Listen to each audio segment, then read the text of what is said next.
Hi, this is Alex from PHP Academy, and in this tutorial I'm going to talk you through adding a couple of short snippets to a page to give the page load time. So this is extremely useful if you're developing and want to cut down the page load time of your scripts.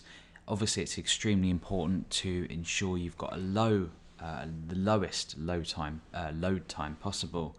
For a variety of different reasons. We won't go into them, but obviously apart from being beneficial to your users, it's beneficial for search engine optimization, ensuring all of your pages are as fast as they possibly can be. So if you are performing say lots of database queries, lots of calculations, calling lots of different functions, or anything like that, you're going to be increasing the page load time, and there's almost always a better way of doing things. So in this example, we're not really going to be doing anything interesting. We're just going to be performing a few calculations and then displaying the load time of the page in a way that makes sense to us. We don't want to display it as it's naturally displayed with lots and lots of it's a large number anyway. Okay, so the first thing we want to do is establish when the script starts to load. So we're going to go ahead and create a variable called start, and this is going to be equal to microtime. We're going to use the microtime function. Now by default, microtime returns a string. So if we were to go ahead and echo out start, you can see that we get this as a string. Now what we don't want it doesn't look like a string, but it is. What we want to do is we want to use true to return an integer instead, or a float instead rather. So when we echo out start, we can actually start to perform some kind of mathematical operation on this. Okay, so here we've got it as we need it. We want to store that into start, do what we want to do in our page, and then we want to calculate an end time and subtract this end time or subtract the start time from the end time.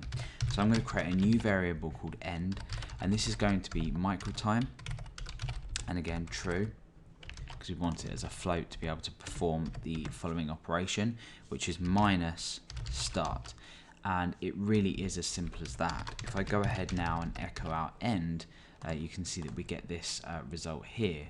Now it looks a bit dodgy. The reason being is that we need to format this number. Okay, so we're going to make it a bit more user friendly, and we're going to say this page loaded in, and then we're going to say end seconds. Okay, so at the moment it looks something like this, which is obviously not very friendly. We've got an extremely large number here that we don't really need. So what we want to do is we want to use the number format function. So it's number underscore format, and then we want to enclose this equation in here. I'm going to place these in brackets as well, just to tidy everything up, and I'm going to choose 2 decimal places. So we'll have 2 decimal places after. So you can see here is 0.00 seconds. Now you might be wondering, why is the page time 0.00 seconds? Well, not actually really doing anything in the page that's worthy of any page loading time. So what we want to do is I'm going to go ahead, I'm going to create a for loop. Probably the best example to use in this case, because it's going to run through a loop of something, so it's gradually going to build up some time. I'm going to create my initial variable as x, my initializer as x. The condition is going to be while x is less than or greater to 1 million, and then I'm going to say x plus plus. So that's the incremental stage of this for loop, where I'm incrementing the x variable. Okay, so now what I'm going to do is I'm going to create another variable up here, and that's going to be y, which is going to be equal to 0. And inside I'm going to assign x to y. Okay, so x equals y. Y equals x. Now when we refresh here, you can see that we've started to gain some page load time, only about 0.09 and 0.1 of a second. Okay, so not really a lot. Now what happens if I go ahead and say y